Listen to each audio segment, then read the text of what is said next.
Do you like when murder meets the supernatural? Of course you do, and the new podcast series The Shadow Diaries has plenty of both. It has Kara Hayward from Moonrise Kingdom, Madeline Petch from Riverdale, it has pop stars making comebacks, celebrities, demons, and a mysterious secret society pulling the strings. Oh. Take a moment to go and subscribe to The Shadow Diaries for free wherever you're listening to this podcast. You're not going to want to miss a single episode of The Shadow Diaries.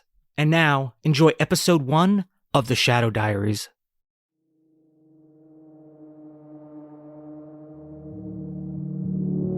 The Shadow Diaries from Studio 71 and Snarled Entertainment.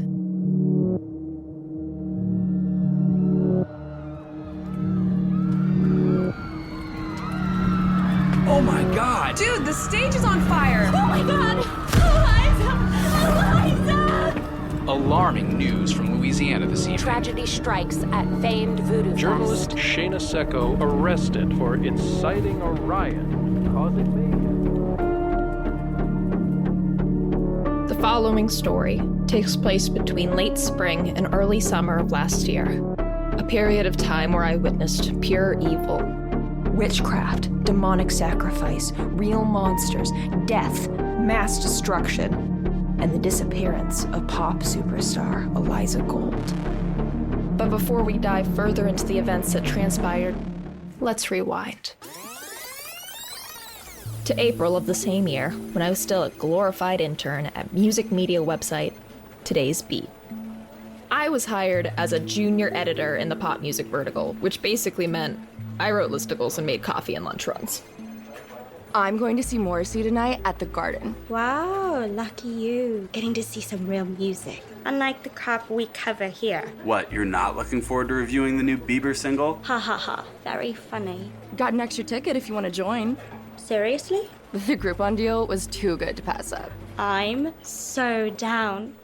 Those are my awesome collection of vindictive, backstabbing, and need I mention pretentious co-workers in the collective junior editor bullpen. They all dress to appear either hype beast or boho chic, so they can sell that music biz vibe. But most of them are looking at Today's Beat as a stepping stone to their Devil Wears Prada dreams. Hey girl, how's the listicle coming along? And that is Megan. She isn't shy about bossing around those who don't suck up to her. Almost done. We just need a few more. Actually, you need to stop that. The executive team is ready for an afternoon coffee.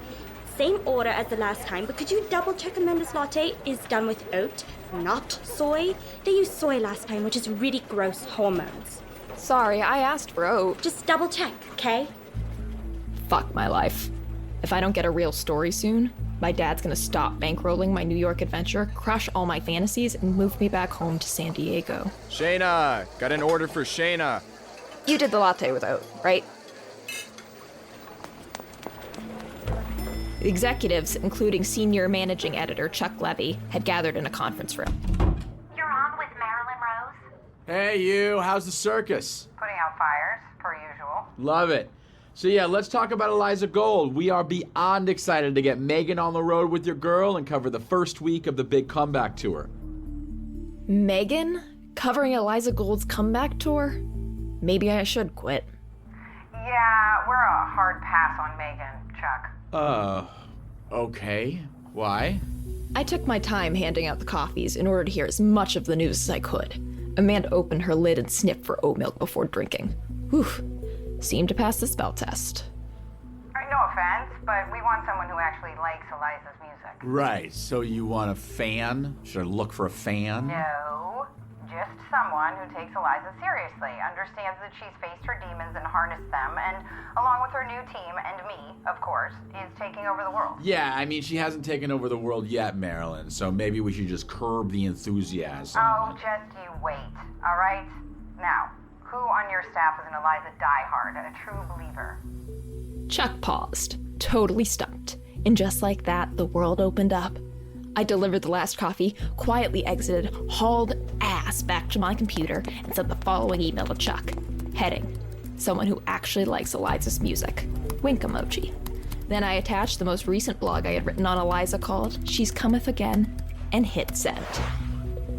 Then I waited and worried if my Hail Mary would be viewed as ambitious or annoying or both. About 45 nerve-wracking minutes after I sent him my email, Chuck invited me into his office. It's the sort of room filled with uber-cool music memorabilia, like concert stubs and first edition vinyls from the usual Music Geek Top 10. Joy Division, The Pixies, LCD Sound System, and Public Enemy. I saw your email. Oh?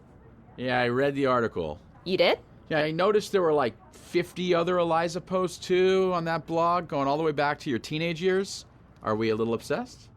Okay, let me explain. The blog in question, Eliza's World, was basically my life's work up until going to college, where such things were viewed as acts of juvenile fandom. And to be clear, I did have a serious Eliza Gold obsession that started when she was on my favorite after-school show, The Mystery Club. My blog was born of Mystery Club, but by no means were they simply episode recaps or fan theories. They soon became my safe space to talk about life, love, sadness. So when the show was canceled, I just kept writing, shifting my focus from the show to Eliza herself. I chronicled everything Eliza, from tracking her tour stops to who she was dating, to compiling a page of every single one of her interviews. My blog was a one-stop shop for fans of Eliza Gold. Eliza really was like the sister I never had. And after my mom died of breast cancer, escaping into Eliza's World helped me deal with life and also taught me how to be a real writer. Childhood obsession, guilty as charged. That post is like my first Eliza post in 4 years. I couldn't help but write about the comeback.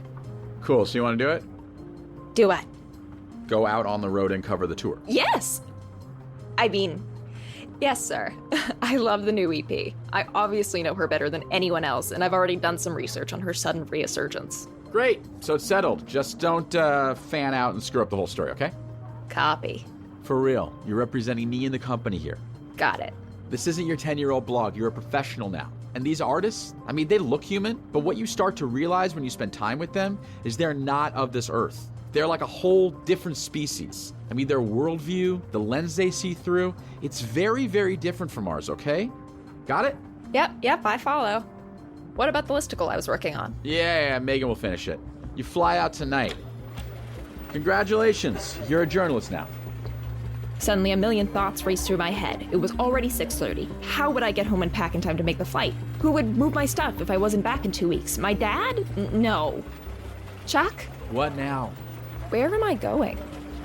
Chuck not so politely shut the door to his office in my face, as I wondered if those words could really be true. But I didn't have time to think. I had a flight to catch.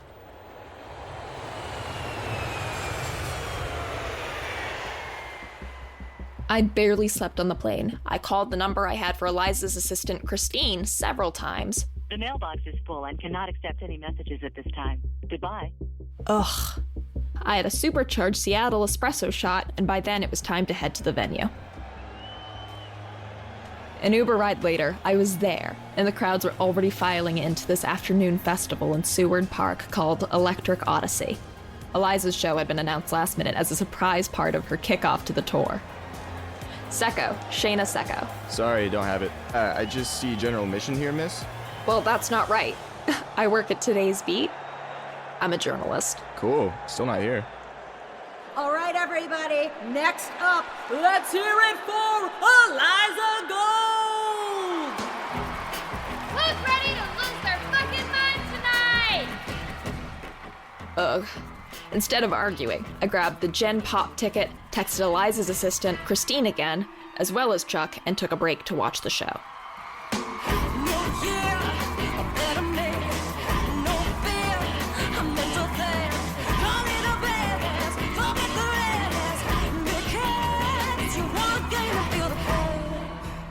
Eliza started off the set with Reborn, which was supported by strobe lights and smoke machine effects that made it look like her rebirth was actually happening right there on stage. I'd seen Eliza a half dozen times before, so her command of the stage wasn't new for me, but this time was a different Eliza. This wasn't the happy-go-lucky girl I'd seen before.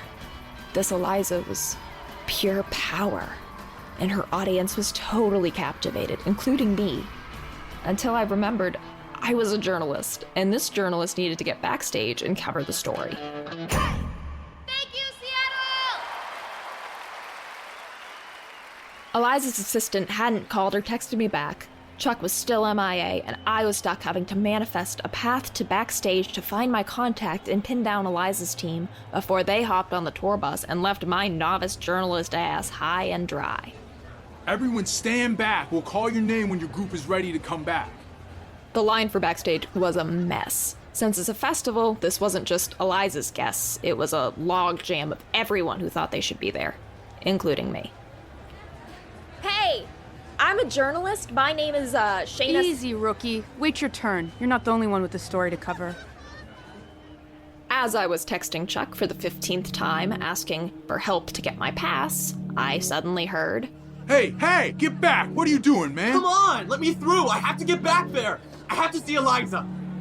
Security guards piled on a tall, scrawny, emo-looking guy, his head covered by a hoodie, who was just trying to make his way around the back of the stage. I need to see Eliza, now!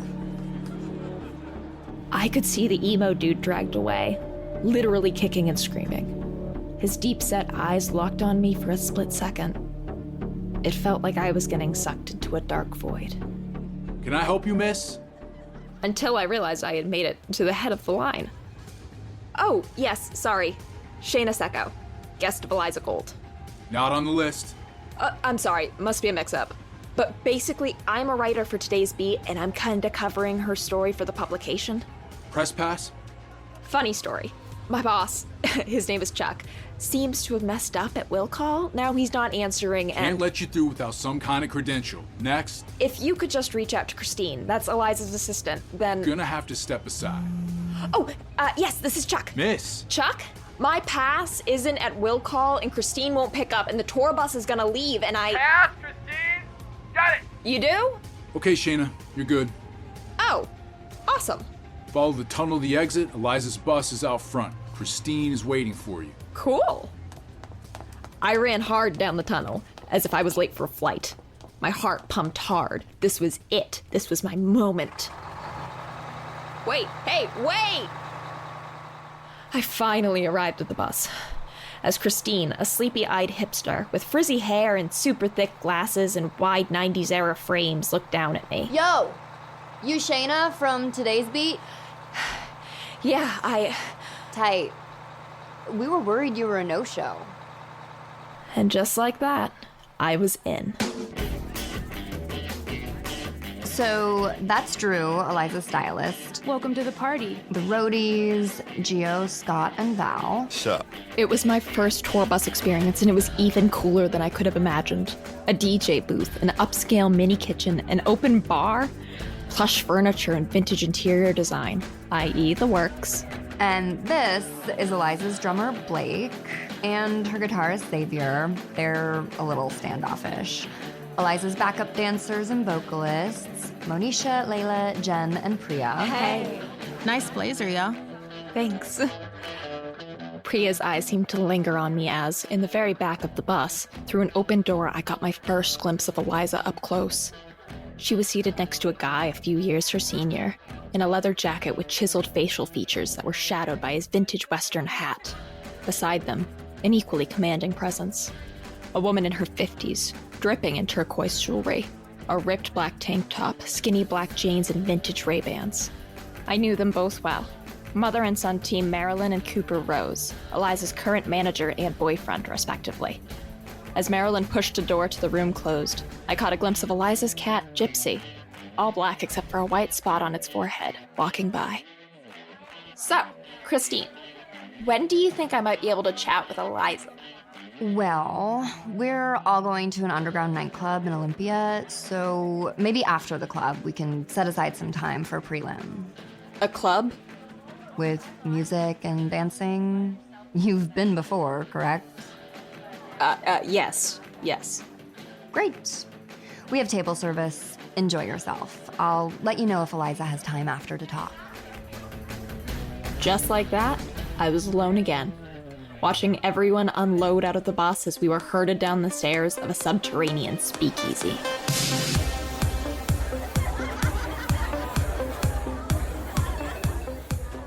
Let me set the scene for you as accurately as I can. It's too easy to call a club chaotic, because all clubs are chaotic.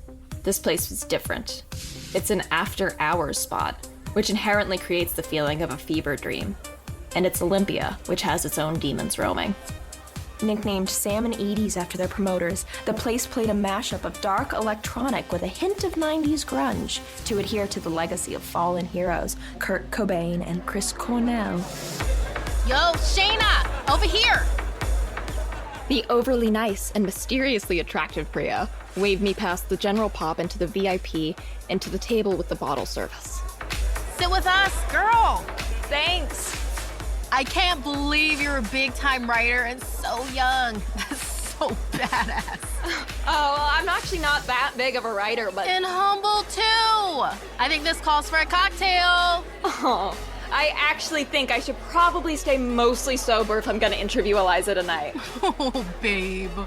Missy ain't talking to anyone for the rest of the night. She just entered Freddy land. We may never get her back. I'll pour you a shot. As my new friend poured me a shot of Patron, I zeroed in on Eliza at the next table over. She was indeed locked into a serious convo with Freddie Leon, the long-haired, eccentric, gender-fluid actor who had co-starred on the Mystery Club with her. And Priya couldn't have been more correct. By the time 3 a.m. hit, I could see Eliza leaving with Freddie and everyone at our table motioned to exit. Was this the way it went down? A bunch of missed ops and one way too short interview before I would be back on a plane to figure out a story? Not exactly how I imagined it. Shana, we out. Come on. One sec. Before I left with the crew, I noticed something. A real opening. Eliza had left her phone behind at Freddie's table. I quickly ran and snatched it and ran outside with everyone else. Eliza! In the parking lot by the bus, I carpe DM'd that shit and waved her cell phone in the air. Eliza turned and looked at me through her crazy blue eyes. Mission accomplished. You found it! She ran back over to me, and just like that, we were face to face. For real. Yes! Thank you so much. Oh, Mystery Squad cell phone case. Nice. Really? Cooper thinks it's lame. No way. It's ironic. This girl thinks my case is ironic, not lame, jerk off. What's your name? I'm Shana. Shana. Oh, Secco! The journalist. Yeah. Fucking love it. Come on, babe. Let's go to Freddy's. Chill, fucko. I'm having a conversation. Cooper sighed, waiting outside the open door to the black luxury SUV that Eliza sometimes took when she needed a break from tour bus life. You want to ride with us? So we can keep chatting? Christine be damned. I would get my prelim after all. Maybe I was better at this than I thought. As I slid in behind Cooper and Eliza, the energy in the SUV felt oddly tense. Instead of the fun party vibes of seconds earlier, everyone had gone totally silent. Cooper held Eliza in his arms, and Marilyn held a letter written in big red letters. I squinted to see the letter, which read, "There's still time for us to fix you. Call me." And you're sure it was him? Yes. How did he even get in? I don't know. I spoke to security and, you know what, let's talk about this later. With that, Marilyn crumpled the letter in her hand, and I glanced to Eliza. Everything okay? Her lack of response told me what I already felt. Everything was not okay, and our prelim was off for now. Minutes later, the SUV was trailing both tour buses up the hills, into the woods, and away from the lights of Olympia. An uneasy silence had settled in. No one mentioned the letter or the break-in. It was like an open secret. I wondered who was lurking around in the shadows with bad blood. And what did Marilyn and Eliza know about him? It was 3:45 a.m. as a gate opened and we pulled onto the winding road leading toward Freddie Leon's compound in the rural Oregon foothills. We parked and walked back toward the main house, merging back in with everyone from the bus. Eliza's girl gang, Drew and Priya, began to offer theories about Freddie's compound and what went on inside. Word is, this is the same place the Rajneeshis used to house their commune back in the 70s. Apparently, Freddie converted it into a residence where his inner community of light lives with him. Total sex cult vibes. Bet. Oh, Shana, don't listen to the girls. They love to spill the tea. Freddie's harmless. He just meditates all day and hosts these amazing light ceremonies.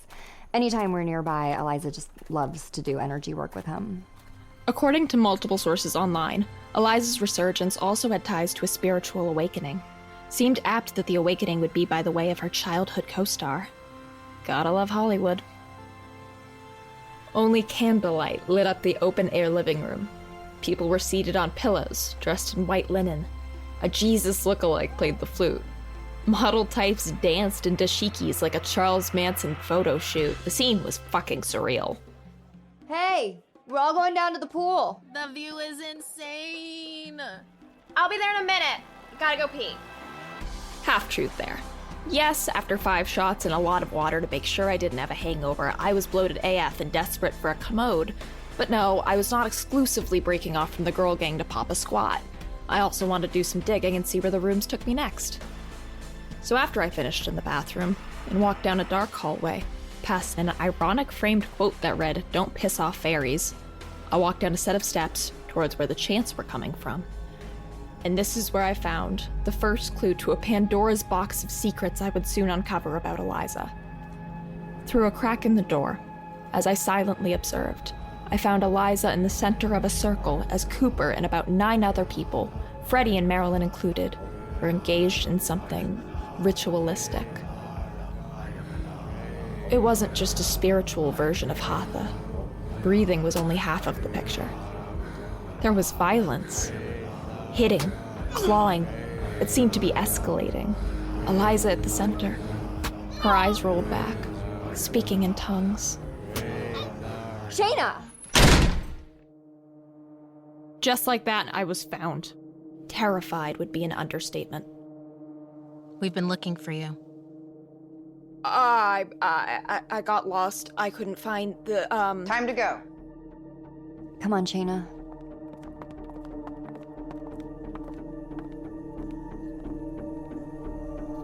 I sat outside with Christine, Priya, and the rest of the entourage for a while, all of us pretending I hadn't seen what I saw, before Cooper and Eliza finally exited. The sun was coming up. We all moved towards the bus. I tried to keep silent before Eliza turned to me. That place was like the age of Aquarius, right? It was the strangest thing. She acted like nothing had just happened inside. Maybe we can carve out some time later today to chat for the story. Suddenly, Eliza froze in place, and I'd wondered what I'd done wrong now. But as Cooper and the rest of the entourage moved on, I hung back and realized this wasn't about me at all. There was a stranger amongst us, locking eyes with Eliza from the edge of the woods. The same hooded figure who had tried to rush backstage earlier. It's you. I knew you'd come. The shadow man stared, his face dark under his hood. I was genuinely frightened of him, but Eliza didn't seem scared at all. Trance-like, she approached the shadow man without caution. Eliza, stay away! Security! Eliza's head security guard, Russell, came sprinting at the shadow man, who immediately took off for the wooded hillside. He followed. Back in the bus, everyone! Cooper grabbed Eliza and they disappeared into the bus as I approached. Shana, that was crazy, right? We're so sorry that you had to witness that. Eliza has super crazy fans, and sometimes we have trouble handling them. But Marilyn would love to move you to one of our hotels for the rest of the week, so that way you can be closer to the team. And we're gonna make sure that the interview with Eliza is locked in for this afternoon. Oh. Marilyn and Cooper want to thank you for your discussion about tonight's unfortunate event. Of course. I glanced at the other bus to see the window shade to Eliza's private back room partially open. A figure, dark gray, with sunken black eyes, stared out. A chill swept down the back of my neck for a visceral, terrifying instant in which I came face to face with the obscure, the unknown. I blinked hard, several times. Sure, it was just my exhaustion playing tricks on me. When my eyes reopened, a light had turned on in the room, and I could see that it was Marilyn who was peering out the window. She slid the shade shut as Cooper and Eliza entered. Shana, come on. Christine led me to the other tour bus. Not nearly as nice as the first. It was mostly for crew, production with some backup band. They set me up with a cot. And as we rode into dawn, it was clear that this was just the beginning of my twisted, dark, beautiful fantasy. The Shadow Diaries, Directed by Kay Asher Levin. Written by Kay Asher Levin and Zach Imbrogno. Episodes 2, 5, 8, and 9 co-written by Matt Worley. Produced by Gail Gilman and Kay Asher Levin. Edited by Fitz Harris. Executive producers Michael Schreiber, Dave DeVries, Stephen Pearlstein, and Gail Gilman. Starring Madeline Pesh as Eliza Gold and Kara Hayward as Shana Secco. Featuring Constance Zimmer as Marilyn Rose, Kay Asher Levin as Chuck, Markia McCarty as Priya, Clint Howard as Dr. Summers, Lydia Hurst as Christine, Davi Santos as Trevor, Carter Jenkins as Cooper Rose, Gerald Webb as Virgil, co-produced by Andrew Seeley, Josh Falcon, audio engineer, Annalise Nelson, associate producer, music provided by Gramoscope, mixing by Peter Lipinski, podcast cover art by Dak Schaefer, script supervisor Rebecca Samini.